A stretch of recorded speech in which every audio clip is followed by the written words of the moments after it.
मैं चिराग के लिए इसलिए नहीं आया कि उसको मुझे जिताना है, वो तो जीतने वाला ही है। मैं चिराग पासवान ईश्वर की शपथ लेता हूं कि मैं विधि द्वारा स्थापित भारत के संविधान के प्रति सच्ची श्रद्धा और निष्ठा रखूंगा। जावेद अख्तर साहब का एक शेर काफी मशहूर है, धुआं जो कुछ घरों से उठ रहा है ना पूरे शहर पर छाए तो कहना। ये लाइन बिल्कुल फिट बैठती है बिहार के लाल यानी कि चिराग पासवान के लिए।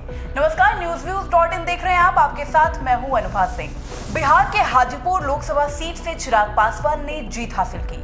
लोक जनशक्ति पार्टी के सुप्रीमो चिराग पासवान पहली बार मोदी कैबिनेट में मंत्री बने हैं। उन्हें खाद्य प्रसंस्करण उद्योग मंत्रालय की जिम्मेदारी दी गई है।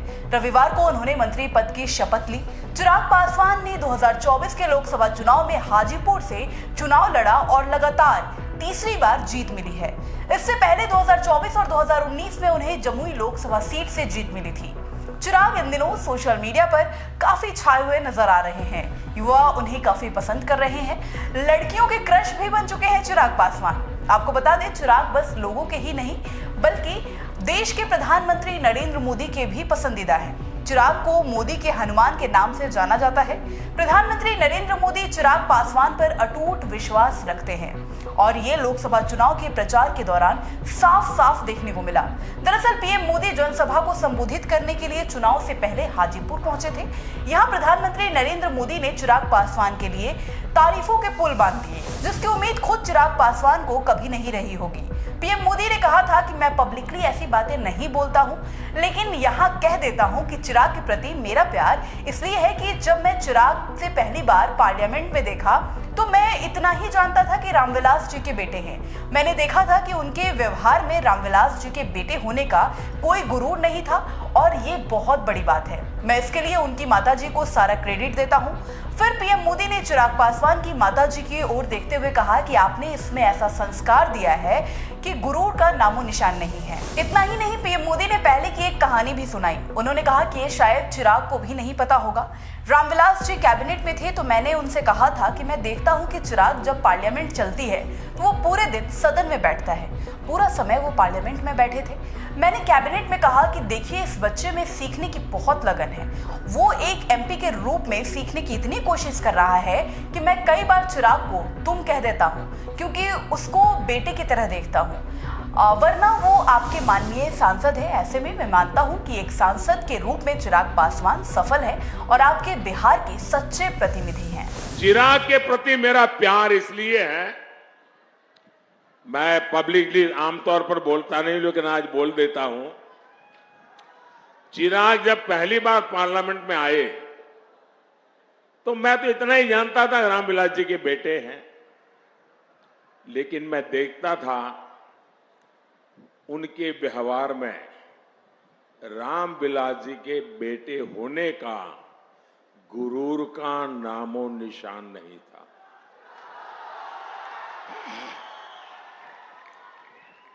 ये बहुत बड़ी बात है और मैं इसके लिए उनकी माताजी को सारे क्रेडिट देता हूं। आपने इसको ऐसा संस्कार दिया, गुरूर का नामो निशान नहीं। दूसरी बात, मैंने एक बार हमारी कैबिनेट में कही थी, शायद चिराग को भी पता नहीं होगा, रामविलास जी कैबिनेट में थे। मैंने कहा कि मैं देखता हूं कि चिराग जब पार्लियामेंट चलती है वो पूरे दिन सदन में बैठता है। सॉरी, मैं जरा तूतारी कर देता हूं कि मैंने उसको बेटे की तरह देखा है, वरना वो हमारे माननीय सांसद है। पूरा समय पार्लियामेंट में वो बैठते थे 14 से 19। मैंने कैबिनेट में कहा, मैंने कहा देखिए भाई, इस बच्चे में सीखने की, जानने की इतनी लगन है। वो एक एमपी के रूप में इतना कोशिश कर रहा है सीखने की, और मैं मानता हूं एक सांसद के रूप में चिराग सफल सांसद है। आपके इस बिहार के सच्चे प्रतिनिधि है और इसलिए आप जब चिराग को वोट देंगे ना, तो वो वोट सीधा सीधा मोदी के खाते में जाएगा। पीएम मोदी चिराग पासवान को अपना बेटा मानते हैं और चिराग पासवान खुद को पीएम मोदी का हनुमान बताते हैं। इन दिनों काफी तस्वीर सोशल मीडिया पर वायरल हो रही है। किसी में पीएम मोदी प्यार से उनके सिर पर हाथ फेरते हुए नजर आ रहे हैं तो किसी में सीने से लगाते हुए दिख रहे हैं। चिराग ने जीत हासिल की और उनकी फैन फॉलोइंग लगातार बढ़ती हुई दिखाई दे रही है। कई लोग उनको बिहार के अगले मुख्यमंत्री के रूप में देख रहे हैं। आपको बता दें, चिराग पासवान की पार्टी ने इस बार 5 सीटों पर चुनाव लड़ी और हर जगह ताबड़तोड़ जीत मिली। देश की राजनीति में चिराग पासवान के लिए ये भी एक रिकॉर्ड है। चिराग पासवान इस बार 1,70,105 वोटों से चुनाव जीते हैं। हालांकि 2014 और 2019 के मुकाबले वोटों का अंतर थोड़ा कम है।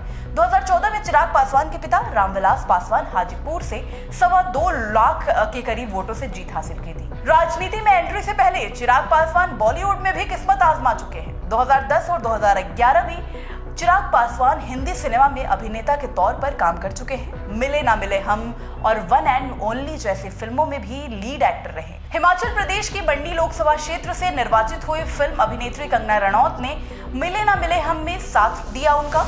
चिराग भले ही फिल्मों में कामयाबी हासिल ना की हो, लेकिन राजनीति में परचम लहराते हुए नजर आ रहे हैं। 18वीं लोकसभा चुनाव के परिणाम के बाद चिराग पासवान की राजनीति फिर लाइमलाइट में आ गई। अब उनके 5 सांसद हैं। साथ ही रामविलास पासवान के दौर से ये माना जाता रहा है कि केवल उनकी ही पार्टी बिहार की एकमात्र ऐसी पार्टी है जो किसी भी गठबंधन के पक्ष में वोट ट्रांसफर करवा सकती है। राजनीति की दुनिया में वोट ट्रांसफर कराने की कुव्वत जिस भी पार्टी की हो, उनकी अहमियत सबसे अलग होती है। इस बार के चुनाव में चिराग पासवान का रसूख और बड़ा है, जो कि आने वाले वक्त में और ज्यादा बढ़ सकता है, बशर्ते वो आगे चलकर भी राजनीति की दुनिया में इसी तरह का बढ़िया प्रदर्शन कर सके। आने वाले चुनाव और सरकार में चिराग पासवान की मजबूत उपस्थिति हो सकती है। हनुमान बनकर उनके द्वारा किया गया तपस्या उन्हें अब सत्ता के केंद्र में लाकर खड़ा कर दिया है। चिराग पासवान ने Bundelkhand university institute engineering and technology से कंप्यूटर साइंस में बीटेक की डिग्री ली है। उन्होंने फैशन डिजाइनिंग का भी कोर्स किया है। 2003 में national institute of open schooling से 10वीं और 12वीं की शिक्षा हासिल की। कई सालों तक चिराग पासवान एनजीओ भी चलाते रहे हैं। मशहूर शायर ख्वाजा साजिद की एक शेर में थोड़ा बदलाव अगर कर दे तो चिराग पासवान पर बिल्कुल फिट बैठती है। वो शेर है, कल मोहब्बत में भी सियासत थी, अब सियासत में भी मोहब्बत है। सोशल मीडिया पर बैक टू बैक चिराग छाए हुए हैं। कोई उनको अपना क्रश बता रहा है तो कोई उनको दिल दे बैठा है। यूथ में चिराग का अलग क्रेज देखने को मिल रहा है। ऐसे में सवाल ये उठता है कि क्या आने वाले समय में चिराग पासवान को बिहार में बड़ी जिम्मेदारी मिल सकती है, और आप चिराग पासवान को कहां देखना चाहते हैं? केंद्रीय खाद्य प्रसंस्करण उद्योग मंत्री के रूप में या फिर बिहार के मुख्यमंत्री के रूप में? कमेंट करके जरूर बताएं। साथ ही वीडियो कैसा लगा कमेंट सेक्शन में जरूर बताएं और हमारे चैनल को लाइक सब्सक्राइब करना बिल्कुल ना भूलें। धन्यवाद।